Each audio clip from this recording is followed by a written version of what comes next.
Anduin, it's been too long. He's a bit of a minefield right now, isn't he? Where'd our golden boy of the Alliance go? Like just a few X-Packs ago, he's pulling stuff like this.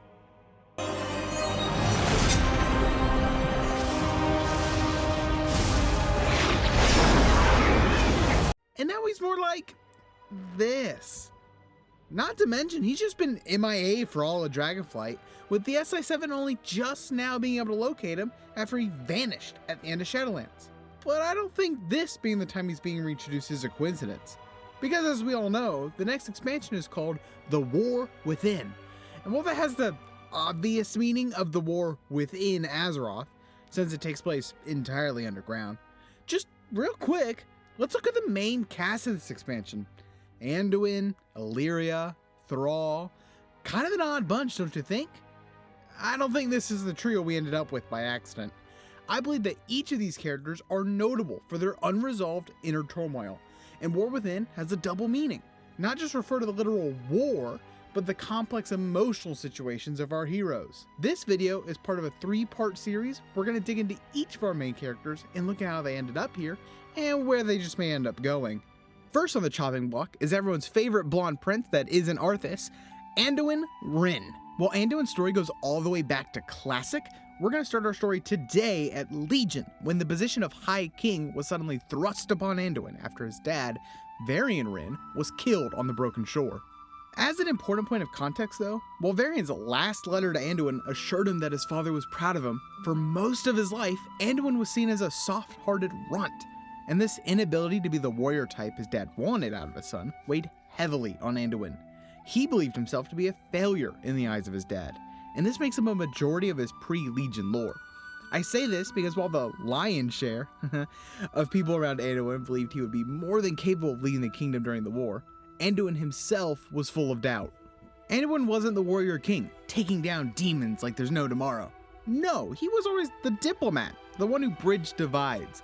But how do you negotiate with the Legion? How do you build a bridge with a force that wants to destroy everything? Anduin was a fish out of water. He was an untested boy king who was in charge of defending the world against the greatest threat ever in lore. But there's actually a bit of a caveat there, because as many know, the factions actually played a smaller role in Legion than you would have expected. Due to a difference in perspective, the Alliance believed the Horde had betrayed them at the Broken Shore, leading to the death of Varian and a majority of the Vanguard. With the factions at each other's throats at this critical time of war, they wouldn't be able to mount a proper defense against the Legion. So, the heroes of Azeroth came together in large orders reflective of their discipline. The Ebon Blade, the Uncrowned, the Order of the Broken Temple, Legionfall. These, and many others, are the organizations that defended the world against the Legion, not the Alliance or the Horde. While I'm not trying to say that Anduin didn't do his fair share, it was the result of the constant distrust between the factions that his alliance and Sylvanas' horde didn't mobilize the way they should have following the Broken Shore.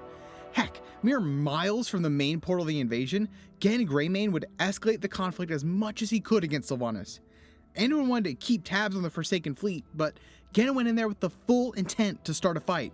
And let's not forget Auntie Jaina, who freaked out and also basically disappeared until BFA, when there was a mere mention of reallowing the Horde in the Kirin Tor.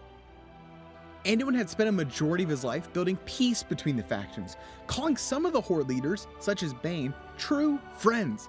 But when the world needed its largest superpowers most, it failed them due to time-old squabbling.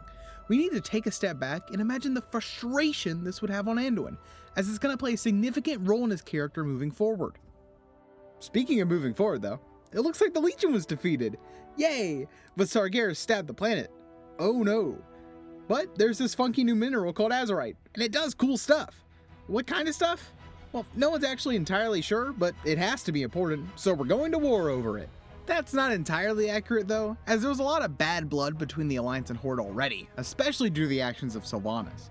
For example, in the Before the Storm novel, Anduin works with Sylvanas to establish a meeting between the Forsaken of the Horde and their still living relatives on the Alliance. However, when the meeting went a little too well, and some of the Forsaken were being invited to go home with their families, Sylvanas ordered an attack on the meeting, killing all the Forsaken who had defected, ruining the meeting and leading to the death of Kalia Menethil. While we're at it, let's start keeping score of the times people freak out on Anduin when he's trying to make the world a better place. This is gonna make 3.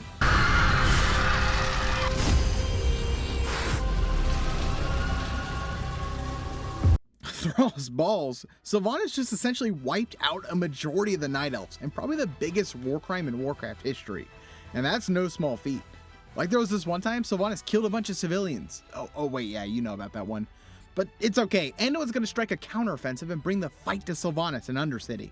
Speaking of the attack on Undercity, Anduin has been pushed to start killing people. War is war after all. But this does note a specific breaking point in his character. Our peace-loving golden child of the Alliance has taken another's life. There's blood on his hands. That's gonna be another notch. But oh look, Auntie Jaina is back. She's gonna mend ties with Kultiris and bring them into the Alliance so we can fight off that horde. Also, we now have Sourfang trying to overthrow Sylvanas. Looks like things are back in business for Anduin. This is his ballgame, politics and friendship. Before you know it, the war will be over and we'll be putting Sylvanas on trial. Oh, what's that? The Night Elves are frustrated with the Alliance and are gonna run off and do their own thing for revenge? I mean, that's justified, but that's gonna be another notch. It also turns out the 4th war is extremely gruesome, with casualties mounting to insane numbers. Unbeknownst to everyone, Sylvanas was in league with basically Warcraft Satan and was trying to cause as much devastation as possible in order to empower him with all the souls being sent to hell. Kind of random and cartoonishly evil? Yeah, but let's not dwell on it. Moving on. We're just gonna put a notch on the board for how bad the war goes on both sides, really putting a toll on our soft-hearted hero. And I forgot to mention, old gods are afoot. Yeah, specifically N'Zoth, the one that really messes with your mind. Easily another notch.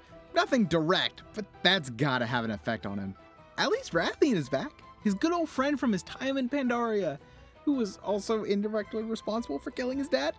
Another notch! Jeez, these are really starting to pile up. Thankfully, it's looking like our roving band of heroes have put a stop to N'Zoth, and Sourfang is gonna force Sylvanas out of the horde. Things are going well. Oops, Sourfang is dead. That's pretty sad.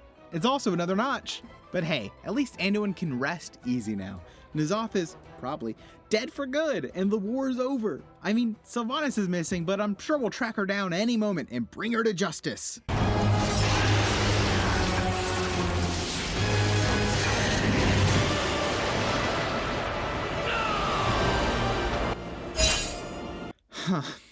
That's a notch.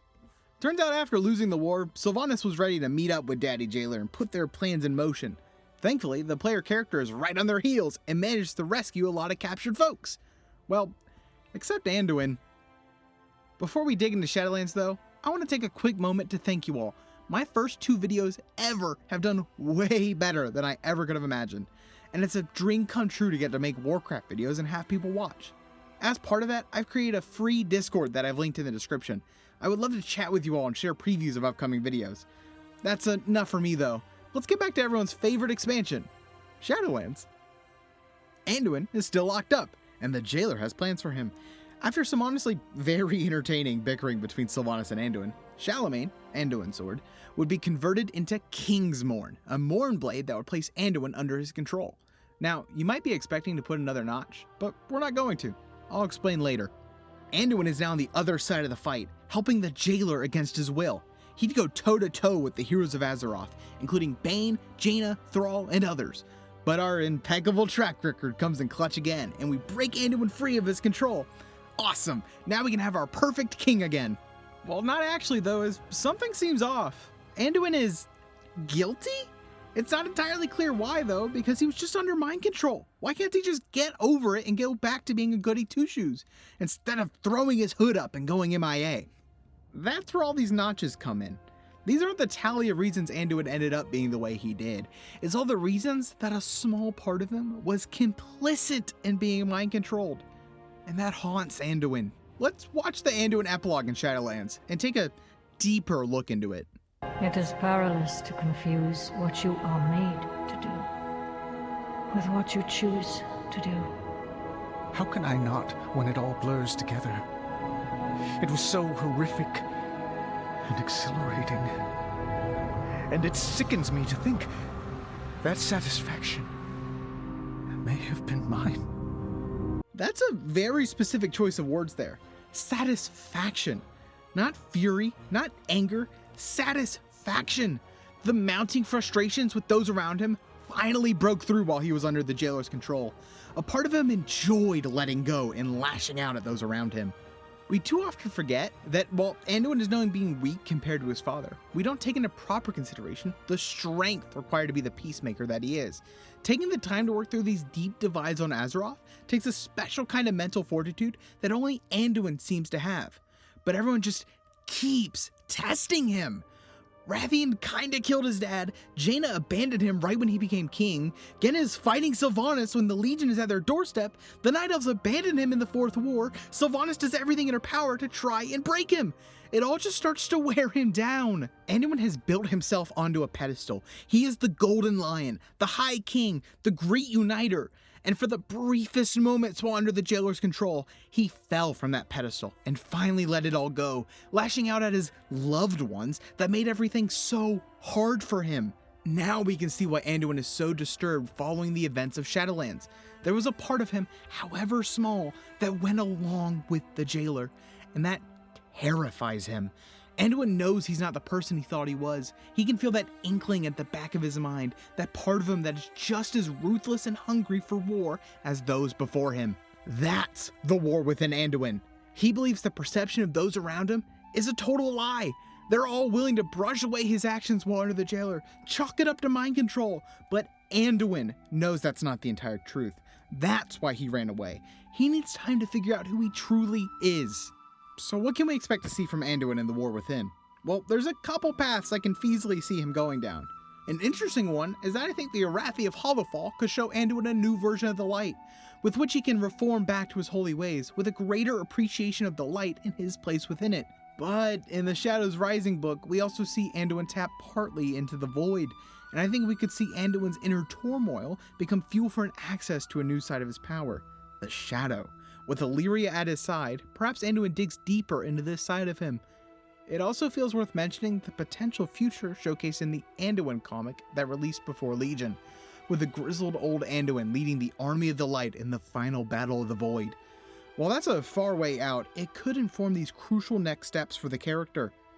Anduin is at a crossroads, with the ramping up evils of the cosmos forcing him to choose a path quickly.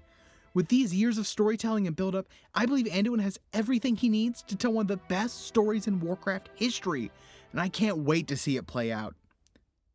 Anyways, this has been Six. Make sure to subscribe and click that notification bell.